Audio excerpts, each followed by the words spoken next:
আমাদের পূর্ব নির্ধারিত রুটিন অনুযায়ী আজকে আমাদের আলোচনার বিষয় হচ্ছে comparative homoeopathy materia Medica.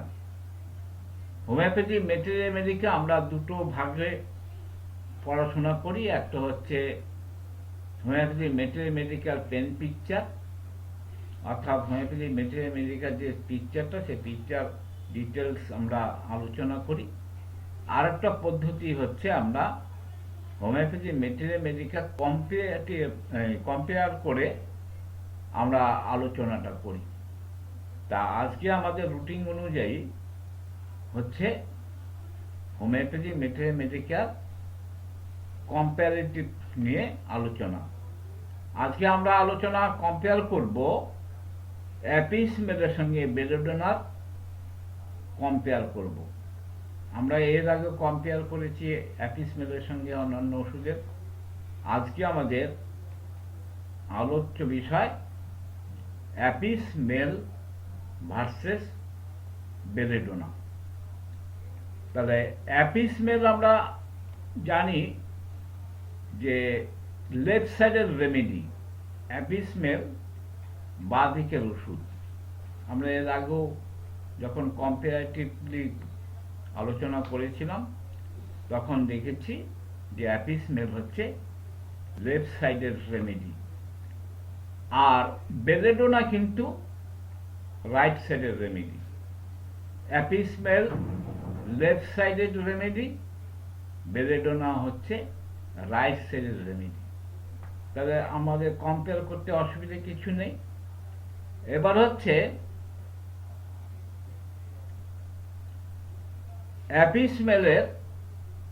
অ্যাপিসমেলের compliance হচ্ছে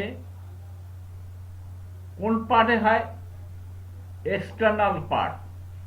অ্যাপিসমেলের কমপ্লেনগুলো দেখা যায় এক্সটার্নাল পার্ট, আর বেলেডোনার কমপ্লেনগুলো দেখা যায় ইন্টারনাল পার্ট। তাহলে অ্যাপিসমেলের হচ্ছে এক্সটার্নাল পার্ট আর বেলেডোনার হচ্ছে ইন্টারনাল পার্ট।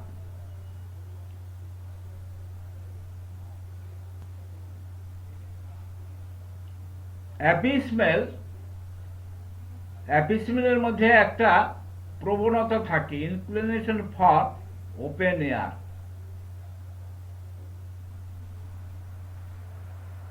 সন্তোষ, সাউন্ড সিস্টেমটা বন্ধ করো। Inclination for open air, open এয়ারে তার একটা প্রবণতা থাকে। আর অ্যাপিসমেলের আর একটা প্রবণতা থাকে এমাসিয়েশন। এমাসিয়েশন মানে শুকিয়ে যাওয়া, শীর্ণকায়, কৃশাকৃত, ক্লিশ। চেহারাটা হবে ক্লিশ, রোগা পাতলা, অর্থাৎ তার যে বডি স্ট্রাকচার সেগুলো মনে হচ্ছে শুকিয়ে গেছে। তাহলে ইনক্লিনেশন ফর ওপেন এয়ার আর ইমাসিয়েশন। আর বেলেডোনার হচ্ছে ডিসক্লিনেশন টু ওপেন এয়ার, আর চেহারাটা হবে ওবিসিটি। তাহলে এখানেও কিন্তু আকাশ জমিন ফারাক। অর্থাৎ অ্যাপিসমেলের চেহারাটা হবে ইমাসিয়েশন, মানে রোগা পাতলা এবং শীর্ণকায়, আর বেলেডোনার হচ্ছে ওবিসিটি, অর্থাৎ মোটা সোটা, ওজন বৃদ্ধি, ওবিসিটি, যাকে আমরা ওবিসিটি বলি, সেই ওবিসিটি।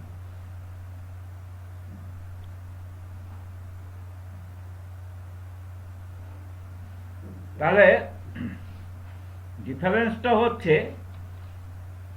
অ্যাপিসমেলের হচ্ছে শীর্ণকায় চেহারা, রোগা পাতলা চেহারা, মনে হয় শুকিয়ে গেছে। আর বেলেডোনার চেহারাটা হবে ওবিসিটি, অর্থাৎ মোটা সোটা চেহারা। অ্যাপিসমেলের chills on the suffering part, অর্থাৎ কোনো অঙ্গে আমাদের যে বডি যে অর্গানগুলো আছে বা কোনো অঙ্গ, সেখান যে অঙ্গটা আক্রান্ত হয় সেই আক্রান্ত স্থানটা থাকে চিলিনেস, শীত শীত ভাব। আর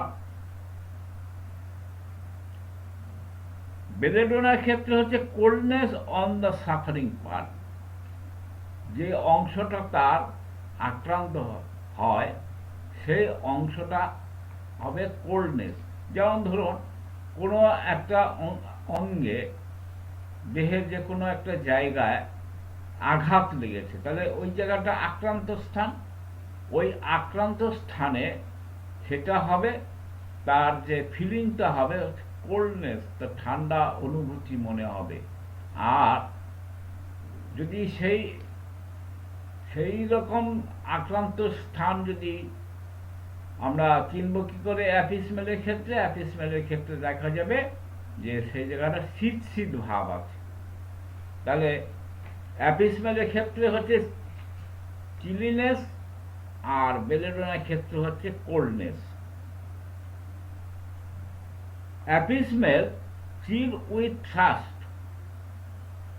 অ্যাপিসমেল যখন জল পিপাসা থাকে তখন তার শীত শীত ভাব থাকে, বা জল খাওয়ার পরে তার একটা শীত শীত ভাব থাকে, চিলনেস উইথ থ্রাস্ট। আর বেলেডোনায় হচ্ছে চিল উইদাউট থ্রাস্ট। বেলেডোনার ক্ষেত্রে তা মানে কোনো জল পিপাসা থাকবে না, অথচ শীত শীত ভাব থাকবে। Apis mel heat with inclination to uncover. অ্যাপিসমেলের heat with inclination to uncover, গরমে তার একটা প্রবণতা থাকে জামা কাপড় খুলে ফেলার, অর্থাৎ আনকভার থাকার একটা প্রবণতা থাকে। The letter is অ্যাগ্রিয়েবল। খানিকক্ষণ বাদে জামা কাপড় খুলে ফেলার যে একটা প্রবণতা, তার খানিকক্ষণ বাদে তার মনে হয় যেন আবার একটু পরে নিই, এরকম একটা টেন্ডেন্সি থাকে। আর বেলেডোনার ক্ষেত্রে হচ্ছে heat with aversion to uncover, অর্থাৎ আনকভার হতে তার অনিচ্ছা। And improve by wrapping up warm. Improve, তার সে কষ্টটা ইমপ্রুভ হয় কি? বাই র্যাপিং আপ ওয়ার্ম, অর্থাৎ কোনো কাপড় টাপড় মুড়ি দিয়ে থাকলে সে তার ইমপ্রুভ হয়, তার উন্নতি হয় বা ভালো লাগে। অ্যাপিসমেলের perspiration increase in the room. অ্যাপিসমেলের যে ঘামটা হয় সেই ঘামটা ইনক্রিজ করে কখন? ঘরের ভিতর যখন সে থাকে, ঘরের মধ্যে যখন থাকে তখন তার ইনক্রিজ করে। আর বেলেডোনার perspiration diminish in the room, ঘরে যখন যায় তখন তার ঘামটা কমে যায়। তাহলে একজন হচ্ছে ঘরে থাকলে তার ঘাম হয়, সেটা হচ্ছে অ্যাপিসমেল। আর ঘরে থাকলে তার ঘামটা কমে যায়, সেই ক্ষেত্রে হচ্ছে বেলেডোনা। অ্যাপিসমেলের মানে প্যারালিসিস খুব রেয়ার দেখা যায়। অ্যাপিসমেলের প্যারালিসিস খুব রেয়ার দেখা যায়, আর বেলেডোনার ক্ষেত্রে প্যারালিসিসটা প্রাধান্য পায়, তার প্যারালিসিসের টেন্ডেন্সিটা প্রাধান্য পায়। অ্যাপিসমেল সেন্সিটিভনেস অফ ডিসপোজিশন। অ্যাপিসমেল হচ্ছে তার স্বভাবটা হবে ডিসপোজিশন, মানে স্বভাবটা হচ্ছে সংবেদনশীল। সেন্সিটিভনেস অফ ডিসপোজিশন, অ্যাপিসমেলের স্বভাবটা হচ্ছে সংবেদনশীল। আর বেলেডোনার কি হবে?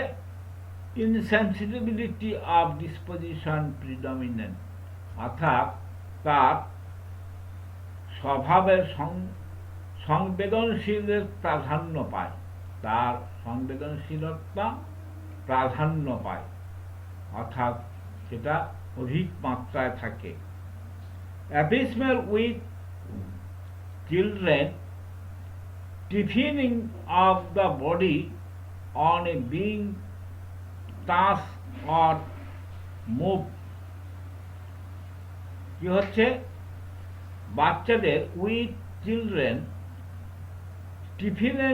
stiffening of the body on being touched, অর্থাৎ বাচ্চাদের ক্ষেত্রে টাচ করলে তার যে একটা অবশ ভাব, শরীরের মধ্যে তার একটা অবশ ভাব বা অচৈতন্য ভাব অনুভব করা যায়। অথবা মুভ, কোনো মুভমেন্টের সময় তার একটা অচৈতন্য ভাব থাকে।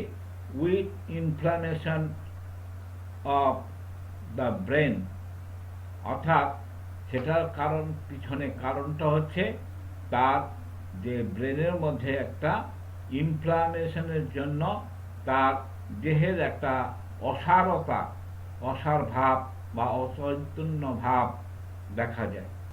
আর বেলেডোনার ক্ষেত্রে with children stiffening of the body during attack of the spasmodic cough, তার যে অসার ভাবটা হয় স্পাজমোডিক কাপ, অর্থাৎ আমাদের অনেক সময় আপেক্ষিক যে কাশি হয়, স্পাজমোডিক যে কাশিটা হয়, সেই কাশির জন্য তার এটা একটা অসার ভাব হয়। অ্যাবিসমাল blood taken from the vein is blood। আমরা অনেক সময় রক্ত পরীক্ষা করার সময় আমরা ভেন থেকে রক্ত নিই, তা অ্যাবিসমালের ব্লাডটা হবে, ভেনের যে ব্লাডটা সেটা দেখতে হবে কালো, ব্ল্যাক। ভিসকাস, চটচটে আঠালো, সেই রক্তটা হবে কালো, চটচটে আঠালো, ডাজ নট কগুলেট, এবং সেই রক্তটা জমাট বাঁধে না। এটা একটা সাংঘাতিক মারাত্মক রকম সিমটমস। এখানে আমরা যেটা অর্গানন পড়ানোর সময় বলি, 1000 symptoms is not a symptoms but one symptoms is a symptom, uncommon peculiar symptoms. Uncommon peculiar symptoms যখন আমরা হোমিওপ্যাথিতে পাবো, সেটা হবে আমাদের সিলেক্টেড রেমেডি সিলেকশনের ক্ষেত্রে একটা অব্যর্থ লক্ষণ। তাহলে অ্যাবিসমালের ব্লাডটা হচ্ছে blood of vein is black, viscous আর ডাজ নট কোয়াগুলেটেড, অর্থাৎ যে রক্তটা ভেনের যে রক্তটা, সেই রক্তটার রং হবে কালো, আর ভিসকাস আঠালো, চটচটে আঠালো, ডাজ নট কোয়াগুলেট, এবং সেই রক্তটা জমাট বাঁধে না, সেই রক্তটা জমাট বাঁধে না। আর বেলেডোনার ক্ষেত্রে কি হবে? The blood is most frequent, bright and coagulation quickly. অ্যাবিসমালের ব্লাডটা জমাট বাঁধে না আর কালো রঙের, আর বেলেডোনার রক্তটা হবে ব্রাইট এবং খুব ঘন ঘন হবে। আর কি? অ্যান্ড কোয়াগুলেশন, যে কোয়াগুলেশন যেটা রক্তে জমাট বাঁধা, সেটা খুব তাড়াতাড়ি জমাট বাঁধে, quickly. Coagulation quickly is therefore often already coagulation when discharge, অর্থাৎ কোনো কারণে যদি তার রক্তস্রাব হয়, সে যে কোনো রক্তস্রাব হোক না কেন, কেটে যাওয়ার ফলে হোক, মেনস্ট্রুয়াল ব্লিড হোক, আদার্স কোনো কারণে হোক, কাশির ফলে হোক, সেটা সাথে সাথে জমাট বেঁধে যায়। তাহলে আমরা দুটো রক্ত দেখে অ্যাপিসমেল আর বেলেডোনা আমরা ডায়াগনোসিস করতে পারি। একটা হচ্ছে অ্যাপিসমেলের ব্লাডটা হবে কালো রঙের, বেলেডোনার হবে উজ্জ্বল লাল রঙের, বেলেডোনার উজ্জ্বল লাল রঙের এবং অ্যাপিসমেল হচ্ছে কালো রঙের।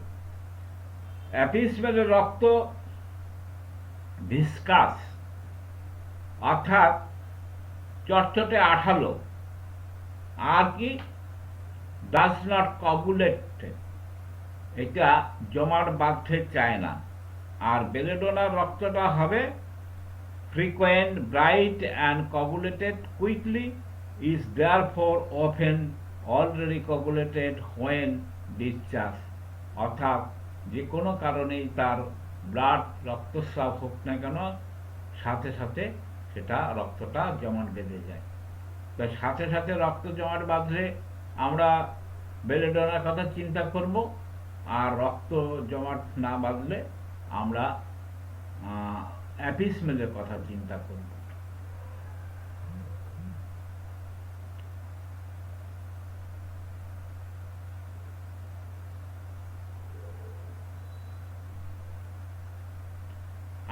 আচ্ছা, মেন্টাল সিমটমসটা কিরকম হবে অ্যাপিসমেলের? অ্যাপিসমেলের মেন্টাল সিমটম হবে আনস্টেডিনেস,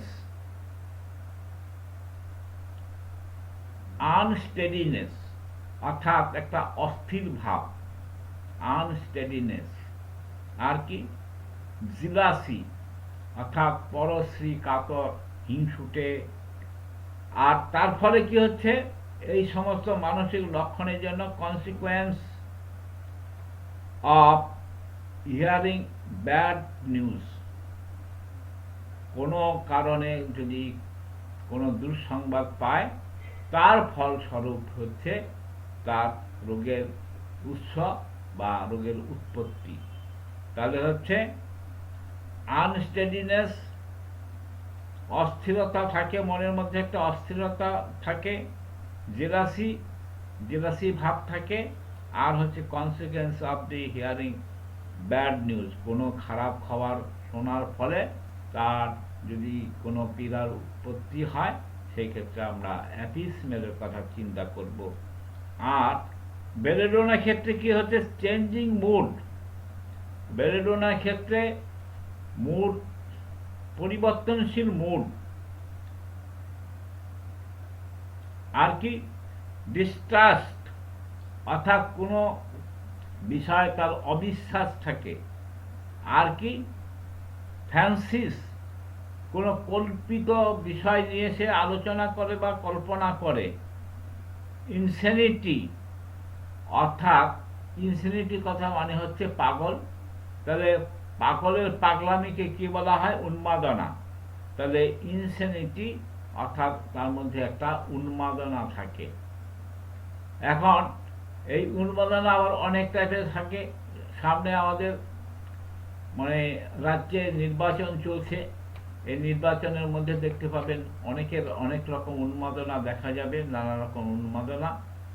তা এই উন্মাদনার যে সিমটমসগুলো, এটা হচ্ছে বেলেডোনার লক্ষণ। আরেকটা মানসিক লক্ষণ হচ্ছে অ্যাপিসমেলের অ্যাংসাসনেস ফিলিং ইন দ্য হেড, তা একটা উদ্বিগ্ন ভাব, মাথার মধ্যে একটা উদ্বিগ্ন ভাব থাকে, এটা হচ্ছে অ্যাপিসমেল। আর anxiousness feeling in the region of the heart, আমরা এই যে উদ্বিগ্ন ভাব তার উৎস কখনো কখনো মাথার থেকে হয়, কখনো কখনো হৃৎপিণ্ড থেকে হয়। তাহলে যদি হৃৎপিণ্ড থেকে যদি অ্যাংসাসনেস আসে তাহলে আমরা বেলেডোনার কথা চিন্তা করব, আর যদি তার মাথা থেকে অ্যাংসাসনেসটা আসে তাহলে আমরা অ্যাপিসমেলের কথা চিন্তা করব।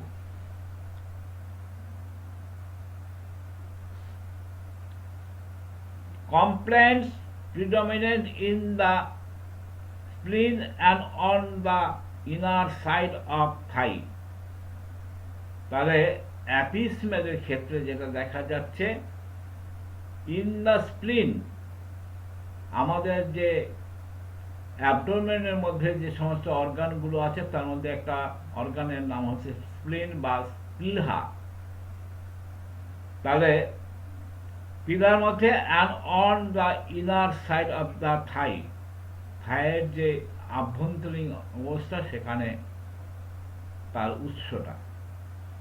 আর বেলেডোনার ক্ষেত্রে হচ্ছে complaints predominant in the liver and on the outer side of the থাই।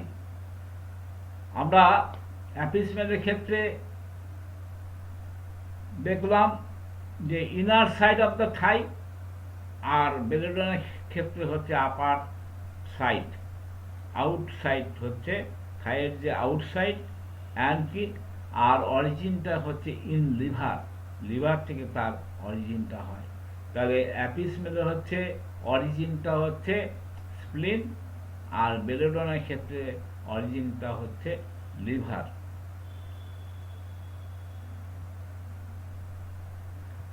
অ্যাপিসমেলের আমরা ফুড ডিজায়ার এন্ড অ্যাভারশনের ক্ষেত্রে, এটা আমাদের ওষুধ নির্বাচনের ক্ষেত্রে একটা গুরুত্বপূর্ণ বিষয়। আমরা অনেক সময় ফুড ডিজায়ার এন্ড অ্যাভারশনের উপরে নির্ভর করে কিন্তু অনেক সময় ওষুধ সিলেকশন করতে পারি। তা সেখানে অ্যাপিসমেলের অ্যাপিটাইট ফর সাওয়ার থিংস, টক খাওয়ার প্রবণতা তার বেশি। অ্যাভারশন ফর এই অ্যাপিটাইট ফর সাওয়ার থিংস। আর বেলেডোনার ক্ষেত্রে তার উল্টোটা, অর্থাৎ অ্যাভারশন টু সাওয়ার থিংস। বেলেডোনার ক্ষেত্রে তার হচ্ছে টক খাওয়ার অনিচ্ছা। অ্যাপিসমেল হচ্ছে টক খাওয়ার প্রবণতা থাকে, আর বেলেডোনার ক্ষেত্রে হচ্ছে টক খাওয়ার অনিচ্ছা থাকে। Apis mel milk diminish with the nursing women. মায়েরা যখন বাচ্চার দুধ দেয় তখন নার্সিংয়ের সময় মায়ের দুধ কমে যায়। আর বেলেডোনার ক্ষেত্রে মিল্ক মোস্ট ফ্রিকোয়েন্টলি ইনক্রিজ। বেশিরভাগ ক্ষেত্রে দেখা যায় মায়ের দুধ বেড়ে যায়। আপনারা লক্ষ্য করে দেখে থাকবেন, কিছু কিছু মায়েদের, যেটা মিল্কফেড বেবি বা ডিউরিং ল্যাকটেশন, দেখা যায় কোনো কোনো মায়েদের বাচ্চারা দুধ পায় না, আবার কোনো কোনো বাচ্চাদের মায়েদের দেখা যায় মানে বাচ্চা পেট ভরার পরও তার শরীরে গিয়ে দুধ বেড়ে চলে যাচ্ছে, অর্থাৎ এক্সেসিভ পরিমাণে মিল্ক ডিসচার্জ হচ্ছে। তাহলে বেলেডোনার ক্ষেত্রে হচ্ছে এক্সেসিভ মিল্ক ডিসচার্জ হয়, আর অ্যাপিসমেলের ক্ষেত্রে হচ্ছে কমে যায়। এবার আমরা সামগ্রিকভাবে রেমিশন অফ দ্য ডিজিজ বা কমপ্লেন, সেটা কি দেখব। অ্যাপিসমেলের রেমিশন কখন হয়? অ্যাপিসমেলের remission of the complaints during the day. অ্যাপিসমেলের কমপ্লেন হচ্ছে রেমিশন হয় ডিউরিং দ্য ডে। আর বেলেডোনার ক্ষেত্রে remission after midnight and in the forenoon. After মিডনাইটের পরে অ্যান্ড ইন দ্য ফোরনুন। তাহলে সম্পূর্ণ বিপরীত। অ্যাপিসমেল কখন ওটস ফিল করে? Apis mel worse are better from pressure. Apis mel pressure অথবা প্রেসারে বেটারও ফিল করে, ওটসও ফিল করে। আর বেলেডোনার ক্ষেত্রে বেটার ফ্রম প্রেসার। বেলেডোনার ক্ষেত্রে শুধুমাত্র বেটার ফিল করে, প্রেসারের ক্ষেত্রে। Apis mel better when assuming an erect position. অর্থাৎ অ্যাপিসমেল তার কোনো পজিশন পরিবর্তনের সময় সে বেটার ফিল করে। আর বেলেডোনার ক্ষেত্রে worse are better when assuming an erect position. অর্থাৎ বেলেডোনার ক্ষেত্রে ওটস বৃদ্ধিও হয়, আবার বেটার ফিলও করে when assuming an erect position, তার পজিশন পরিবর্তন করার সময়। এবার অ্যাজ এ হোল টোটাল যে লক্ষণগুলো, তা অ্যাপিসমের কোন কোন অবস্থাতে ওটস ফিল করে।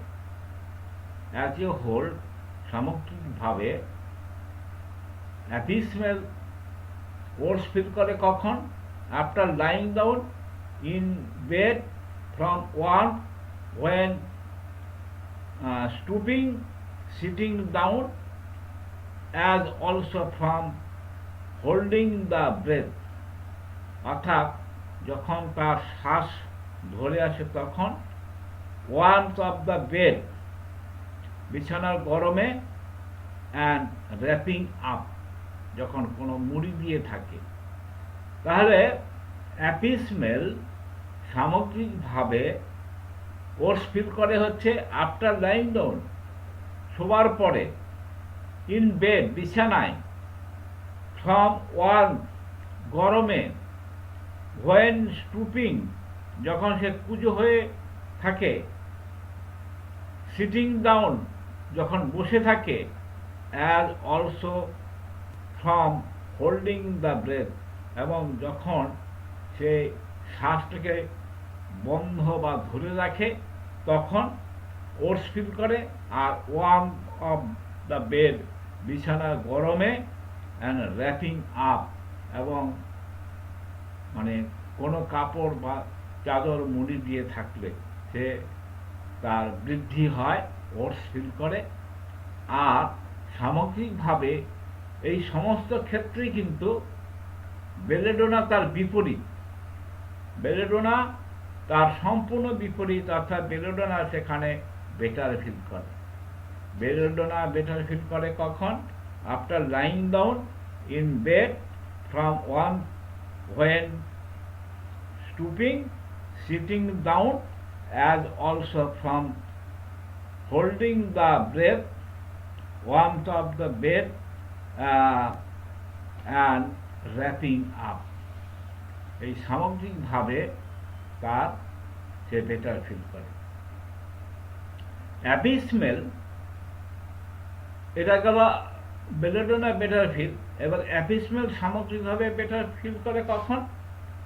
In the open air, Apis mel open এয়ারে বেটার ফিল করে। ফ্রম কোল্ড, ঠান্ডাতে। ফ্রম ওয়াশিংয়ে, অ্যান্ড ফ্রম ওয়েট অ্যাপ্লিকেশন, ভিজা কোনো জলীয় পদার্থ মানে ব্যবহার বা গায়ে দিলে।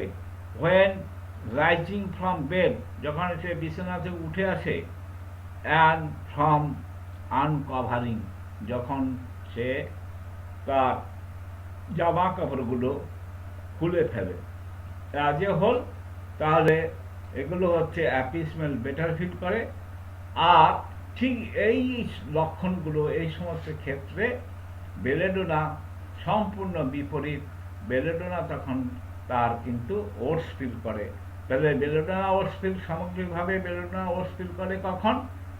In the open air, from cold, from washing, and from wet application, when rising from bed, and from uncovering. তাহলে আমরা অ্যাপিসমেলের সঙ্গে বেলেডোনার কম্পেয়ার করলাম।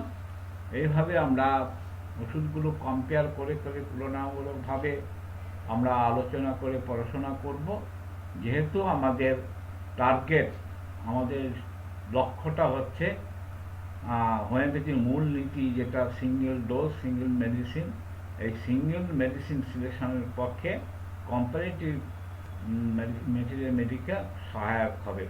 আমরা যদি কম্পারেটিভলি যদি ম্যাটেরিয়াল মেডিকেল আলোচনা না করি, একটা ওষুধের সঙ্গে আরেকটা ওষুধের যদি পার্থক্য না খুঁজে বের করতে পারি, তাহলে কিন্তু আমাদের যে মূল লক্ষ্য, অর্থাৎ আমরা যে সিঙ্গেল মেডিসিন সিলেক্ট করব, সেখানে তাহলে আমরা ব্যর্থ হয়ে যাব।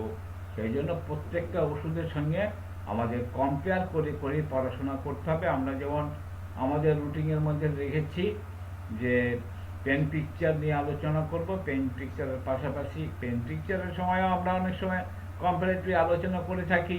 যে সমস্ত গুরুত্বপূর্ণ লক্ষণগুলো পাই সেই লক্ষণের সময় আমরা কিন্তু পাশাপাশি উল্লেখ করি যে এই লক্ষণগুলো এই এই ওষুধের মধ্যে আছে। তা আমরা যেহেতু মানে আলাদা করেই কম্পারেটিভ ম্যাটেরিয়াল মেডিকেল নিয়ে আলোচনা করছি, সেই ক্ষেত্রে আমরা এর একটা গুরুত্ব দিয়ে আমরা কম্পারেটিভলি মানে তুলনামূলকভাবে অন্যান্য ওষুধের সঙ্গে কম্পেয়ার করে ধারাবাহিকভাবে আমরা কম্পারেটিভ ম্যাটেরিয়াল মেডিকেল নিয়ে আলোচনা করব এবং আগামী দিনে আবার আমরা অ্যাপিসমেন্টের সঙ্গে অন্য একটা ওষুধের কম্পেয়ার করব।